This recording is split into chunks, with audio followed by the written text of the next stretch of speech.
Hello friends, welcome to Creative Medicine. In this lecture, we will learn about Phentolamine is a short-acting agent with a half-life of 2 to 5 minutes. This phentolamine is more potent than talazoline. It can be given IV. Phentolamine and even tolazoline is also given IV.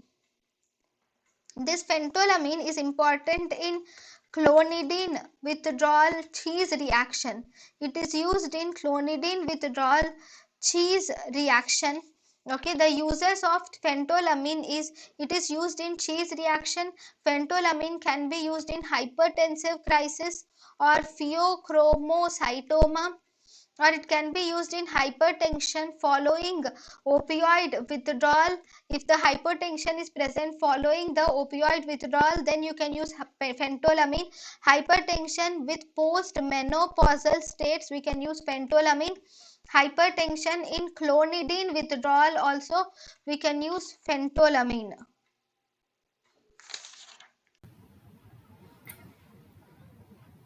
thank you and thank you for watching.